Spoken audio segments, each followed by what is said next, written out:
Adapt بھی کر سکتے ہیں، لیکن وہ بات نہیں ہوتی کہ اگر عورت 9 مہینے اپنے رحم میں بچے کو کیری کرے اور پھر بچے کی پیدائش ہو تو اس کے لیے ایک بہت ہی خوشی کی بات ہوتی ہے. پہلی بات وہ جو جذبات آ سکتے ہیں اس بچے کے بارے میں وہ اڈاپشن والے بچے کے بارے میں نہیں آ سکتے. تو آیا ان سہولیات سے فائدہ اٹھانا، کیونکہ اس میں ایسی کوئی ناجائز بات ویسے نہیں ہے کہ عورت کسی دوسرے مرد کے ساتھ وہ اختلاط ہوا ہے پھر اس کے نتیجے، وہ تو میں سمجھتا ہوں کہ وہ قطعاً ناجائز ہے، لیکن یہ تو صرف کسی عورت کا ایگ لیا گیا، اپنے خامد کا ان کا سپرم ہے، اس کے اپنے راہ میں وہ ڈالا گیا، تو اس میں قباحت کیا ہے؟ پہلی بات یہ ہے کہ قرآن کریم میں اللہ تبارک و تعالیٰ نے ارشاد فرما دیا ہے کہ یہب لمن یشاء اناثا، اللہ جس کو چاہتے بیٹیاں عطا فرماتا ہے، وہ یہب لمن یشاء ذکورا، جس کو چاہتا ہے بیٹے عطا فرماتا ہے، اور یزوجہم ذکرانا و اناثا، جس کو چاہتے بیٹے بیٹیاں دونوں عطا فرماتا ہے. یہ بھی ہے کہ میں کسی کو کچھ بھی نہیں دیتا. آگے چوتھا نمبر یہ اور یجعل لہ عقیمہ، اور جس کو چاہتا ہے اللہ تعالیٰ اس کو بانجھ کر دیتا ہے. تو اللہ تعالیٰ نے جب اس کو بانجھ کر دیا تو مومن کے ایمان کا حق یہ ہے کہ بس وہ بانجھ ہے تو اب اس کو اس میں کوئی ناجائز طریقہ اختیار کرنے کا حق نہیں ہے. اس لیے علماء نے یہ کہا کہ ہاں ایک جائز مقصد ہے اولاد ہونا، تسکین ہے، اس کے لیے کوئی جائز صورت اگر اختیار کر سکتا تو کرے، جیسے کہ میں نے بتایا کہ جائز صورت اگر اختیار کی جا سکتی تو حضرت یہ علاج میں نہیں آتا؟ نہیں، علاج بھی نہیں آتا، اس لیے کہ کسی دوسری عورت کا ایگ آپ استعمال کر رہے ہیں اور اس کے رحم میں رکھ رہے ہیں. پہلی تو ٹیکنیکل بات یہ ہے کہ اس کا فائدہ اس عورت کو کچھ نہیں ہے. کیوں؟ اس لیے کہ بچہ اسی عورت کا ہوگا جس کا ایگ استعمال کیا گیا ہے، کیونکہ آپ ڈی این اے میچ اس کا کریں تو اس عورت سے میچ ہوگا. جیسے کہ ایک مروجہ صورت یہ ہے کہ جو ماڈلز ہوتی ہیں وہ اپنے پیٹ میں بچہ نہیں بناتی ہے اپنا، وہ اپنا ایگ اور اپنے شوہر کا سپرم وہ ٹیوب میں فرٹیلائز کر کے کسی رضاکار عورت جو ہائر کرتی ہیں اس کے رحم کے اندر بچہ بناتے ہیں. وہ تو اب میں بتاتا ہوں، اب وہ بچہ جو ہے وہ اس رضاکار عورت کا نہیں کہلاتا، میں بتا رہا ہوں، میں یہ بتا رہا ہوں. تو اب یہ بچہ جو ہے انہی کا کہلاتا ہے جن کا ایگ اور سپرم یوز ہوا. بالکل اسی طریقے سے وہاں ایگ جس عورت کا یوز ہوا اور آپ کے شوہر کے سپرم کے ساتھ، تو یہ کھلی ناجائز صورتحال ہے. آپ جو صورت کہہ رہے ہیں کہ سوئی نہیں ہے، تو ہر زنا ہی حرام نہیں ہے، حرام کی اور بہت سی صورتیں ہیں. تو اس وجہ سے یہ اس کو حرام قرار دیا گیا ہے اور اس کی قطعی اجازت نہیں. حضرت بریک پہ جانا ہے، اس سے پہلے مختصراً میں، اب لوگ تو زندگیاں بچانے کے لیے اپنے آرگن ڈونیٹ کر دیتے ہیں، گردے ڈونیٹ کر دیتے ہیں، ہارٹ لوگ کر دیتے ہیں، تو کسی کی زندگی بچ جاتی ہے، تو آیا وہ بھی حرام ہے؟ اس کی اجازت ہے، وہ جو گردے جو ڈونیٹ کرتے ہیں، اسی طرح وہ ایگ ڈونیٹ ہوا ہے. نہیں، ڈونیٹ کی بات نہیں، یہاں صورتحال دوسری ہے، کیونکہ یہاں پہ دیکھو بچہ نہ ہونا، بچہ ہونا کوئی واجب نہیں ہے. وہاں اس کی ہلاکت، اگر اس کو گردہ نہ دیا مر جائے گا وہ، یا اس کو بچہ نہیں ہوگا تو مرے گی تو نہیں. لیکن حضرت وہ زندگی کے بہت ایک اہم تسکین کی خاندان کا حصہ ہے، بچہ اس سے محروم ہے. ٹھیک ہے، انسان کی چاہت تمنائیں ساری پوری نہیں ہوتی دنیا میں. انبیاء کرام کی بیویاں جو ہے وہ بانجھ رہی ہیں. اچھا حضرت اب بریک پہ جانا ہے، لیکن انشاءاللہ کسی اور پروگرام میں، کیونکہ میری تسلی معافی چاہتا ہوں، کوئی بات نہیں ہوئی، تھوڑی سی تشنگی ہے کہ آیا اتنا اچھا یہ وہ بات صحیح ہے، جیسے کہ کسی کے گھر بچہ آ سکتا ہے. جی بالکل. تو پھر انشاءاللہ اس پہ مزید ڈیٹیل میں پھر بات کریں گے. تو ناظرین ایک اور وقفے کے بعد انشاءاللہ واپس آئیں گے تو آپ کی اور ای میلز پڑھیں گے. حاضر ہوتے ہیں ایک وقفے کے بعد، اور وقفے جانے سے پہلے ہمارے دوسرے اسپانسر جو ہیں ریکس فارمیسی، حلال وائٹامن بنانے والے، ان کا بھی ہم بہت بہت شکریہ ادا کرتے ہیں. حاضر ہوتے ہیں ایک چھوٹے سے وقفے. غیب کی باتیں پروگرام میں دوبارہ خوش آمدید. نیو یارک سے لائیو آپ کی خدمت میں حاضر ہیں. حضرت دوسری ای میل پہ جانے سے پہلے ایک کال لے لیں. Mrs Khan from Chicago. جی السلام علیکم. وعلیکم السلام، دونوں حضرات کو السلام علیکم. وعلیکم السلام. جی مولانا صاحب، میرا سوال یہ ہے کہ میری بچی ہے 25 سال کی، اس کے کڈنی فیل ہو گئے ہیں، اور اس کے لیے میں آپ سے دعا گو ہوں کہ آپ پلیز دعا کریے کہ اس کو زندہ صحت مند انسان کی کڈنی مل جائے تاکہ ٹرانسپلانٹ ہو جائے اور باقی زندگی اس کی اچھی گزرے. اور آپ خاص وظیفہ مجھے اس کے لیے بتا دیجیے پلیز. آمین. جی حضرت، اس سے پہلے کہ آپ اس کا جواب دیں، اور بھی ای میلز ہیں، میں اس موقع سے فائدہ اٹھانا چاہتا ہوں. انہوں نے بھی اسی وہ انتظار کر رہے ہیں کڈنی ڈونرز کے لیے. جی، تو اگر کوئی ایسا وظیفہ ہے جو سب کے لیے جی جس سے وہ استفادہ اس کے لیے سورۃ بنی اسرائیل کی آیت نمبر 80، قل ربی ادخلنی مدخل صدق واخرجنی مخرج صدق واجعل لی من لدنک سلطانا نصیرا، یہ آیت 80 مرتبہ عشاء کے بعد پڑھنی ہے، اول آخر 11 دفعہ درود شریف. تو انشاءاللہ 80 دن آپ پڑھیں، اللہ تبارک و تعالی خزانہ غیب سے کفایت فرمائیں گے. اچھا جی، جزاک اللہ. حضرت ایک اور ای میل ہے عامر چودھری صاحب کی.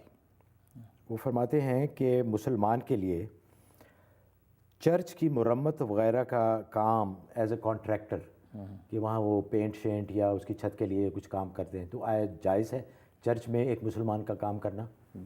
جی ہاں، فقہ اسلام نے اس کی اجازت دی ہے، چنانچہ در مختار میں اور رد المختار میں اور حکیم الامت تھانوی رحمۃ اللہ علیہ نے امداد الفتاوی میں تو اجازت تعمیر و کنیست ہند کی جی کے حوالے سے اجازت دی ہے، تو چرچ کی تعمیراتی کام کر سکتا ہے۔ اچھا ایک اور ایمیل ہے، انجم صاحب ہیں یہ صاحبہ، کہ وہ فرما رہے ہیں کہ گھر میں ان کے روشنیاں بہت پھوٹتی ہیں، اور لکھا ہے کہ درود شریف بہت پڑھا جاتا ہے گھر میں، تو اس کے بارے میں آپ کا کیا خیال ہے اور اس کی کیا وجہ ہے؟ بس ظاہر درود شریف پڑھا جاتا ہے، صلاۃ والسلام کا نور ہے، اس لیے کہ درود شریف کی تو وہ عبادت ہے کہ یہ رد نہیں ہوتی۔ ہر عبادت رد ہو سکتی ہے، آپ کی قرآن کی تلاوت رد ہو سکتی ہے، نوافل رد ہو سکتے ہیں، لیکن صلاۃ والسلام کی ایسی عبادت ہے کہ یہ رد نہیں ہوتی، کیونکہ خود قرآن کریم میں اللہ فرما رہے ہیں ان اللہ و ملائکتہ یصلون علی النبی، کیونکہ یہ عبادت اللہ خود بھی کرتے ہیں، ملائکہ کرتے ہیں۔ تو یا ایھا الذین آمنوا صلوا علیہ وسلموا تسلیما، اے ایمان والو تم بھی صلاۃ والسلام پڑھو۔ تو اللہ تعالیٰ جس کا خود حکم دیں اور خود بھی وہ عبادت کریں تو وہ رد نہیں ہوتی، یہ صلاۃ والسلام کا نور ہے جو اللہ ان پر کبھی ظاہر کر دیتے ہیں۔ تو ناظرین آپ سے خاص درخواست ہے کہ درود شریف کا خاص اہتمام کریں، اس کی بہت ہی زیادہ برکات ہیں، اٹھتے بیٹھتے جب بھی وقت ملے تو حضور صلی اللہ علیہ وسلم پہ درود بھیجیں، جیسے کہ حضرت نے فرمایا کہ اللہ نے خود حضور صلی اللہ علیہ وسلم، تو اس سے زیادہ اور کیا بات ہو سکتی ہے۔ حضرت ایک اور ای میل ہے، انہوں نے کہا کہ ان کا نام نہ لیں، ان کے خامد اور بچے بہت بیمار رہتے ہیں، اور ان کے 2 بچے ہیں جن کی ایک کی 28 سال عمر ہے، ایک کی 30 سال عمر ہے، شادی نہیں ہوتی، رشتے آتے ہیں لیکن کوئی نہ کوئی رکاوٹ حائل ہو جاتی ہے، نمازی ہیں، تلاوت کرتی ہیں، اور یہ کہہ رہی ہیں کہ اس کا کچھ حل بتائیں کہ وہ بغیر کسی وجہ کے اپیرنٹلی کسی ظاہری وجہ کے وہ رشتے جو ہے نا ان کے وہ کینسل ہو جاتے ہیں۔ جی انہیں چاہیے کہ یا لطیفو، اللہ کا یہ نام ہے یا لطیفو، عشاء کے بعد 1111 دفعہ پڑھیں اور اول آخر 11 دفعہ درود شریف، تو یہ پڑھ کے دعا کریں، 90 دن یہ عمل کریں، انشاءاللہ خزانہ غیب سے مدد ہوگی۔ اچھا سر، اور بھی بہت ساری ای میلز ہیں اسی بارے میں کہ لوگوں کے بچوں کی شادیوں کا پرابلم ہے، تو ان کے لیے بھی آپ یہی فرمائیں گے کہ یہی یا لطیف ہو؟ جی یا لطیف پڑھ سکتے ہیں جی۔ اچھا ماشاء اللہ۔ سلمان صاحب ہیں جی بفلو سے کال ٹیلی فون پہ۔ جی سلمان صاحب السلام علیکم۔ ہیلو جی السلام علیکم، میں آپ کو سلام کرتا ہوں حضرت صاحب کو۔ جی میرا مسئلہ ہے کہ میرے 2 بھائی ہیں پاکستان سے، ان کا امیگریشن کا ہو رہا ہے، تو ان کا پچھلے 4-5 سے ہوتا ہمیشہ کچھ نہ کوئی پرابلم آ جاتا ہے اس میں، اور میرا دوسرا یہ سوال ہے کہ گھر کے فائنینشیل حالات اتنے اچھے نہیں ہیں اور بہن کی شادی آ رہی ہے آگے، تو آپ اس کے لیے اگر کچھ پڑھنے کے لیے بتا دیں۔ اور میرا تیسرا سوال ایک یہ ہے، بڑا ہٹ کے سوال ہے کہ آپ نے آج کل کچھ شو چل رہے ہیں ہانٹیڈ شو، جیسے بھوت کہیں ہیں گھر میں اور پھر گھر جا کے چیک کرتے ہیں، کیا یہ اسلام میں جائز ہے؟ کیا ایسی چیزوں کو ہم تنگ کریں؟ بس میرے یہ 3 سوال ہیں، تھینک یو۔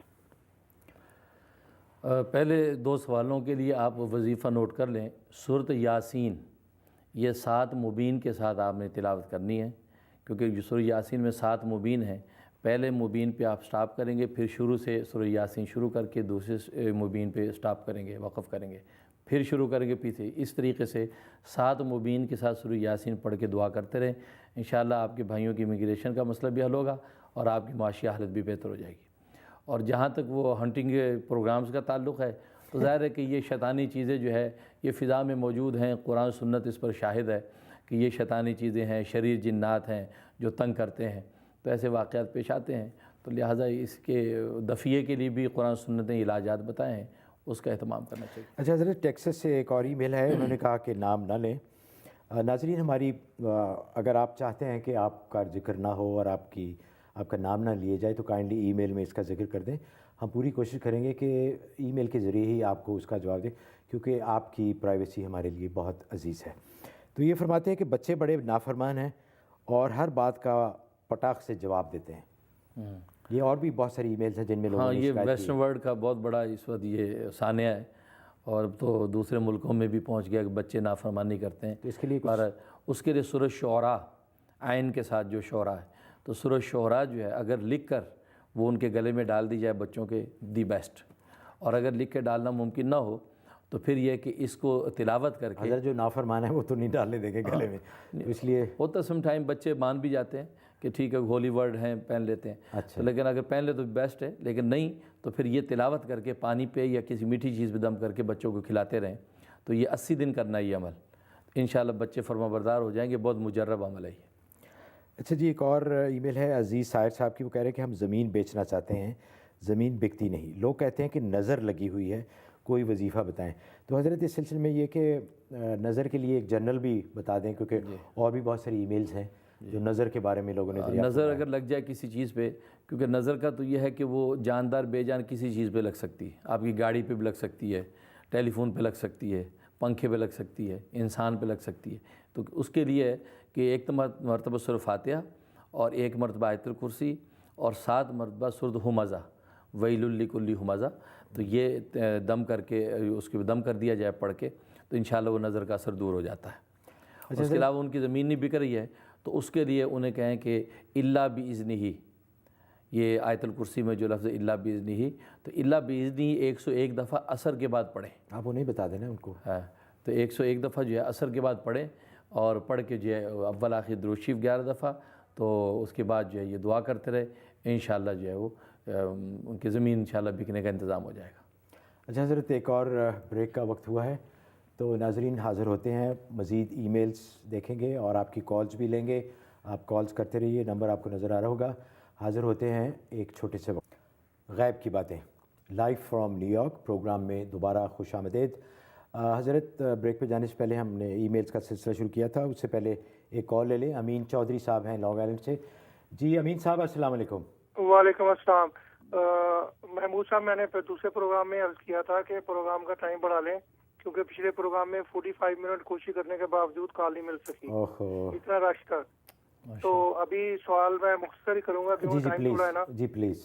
تو 2 سوال ہیں حضرت صاحب سے، کہ ایک تو یہ کہ جب بندے سنا ہے کہ بندے کی زندگی میں اس کی عمر اور رزق ہر چیز جو ہے وہ متعین ہو چکا ہے اللہ تعالیٰ کی طرف سے، کہ کس وقت پیدا ہونا، کس وقت مرنا ہے، کتنا رزق ملنا، کس ٹائم پہ ملنا ہے، ہر چیز وہ متعین ہے۔ پھر اس کے پھر اس کی کہ جب فرض کرے میں ہوں، کاروبار نہیں ہے،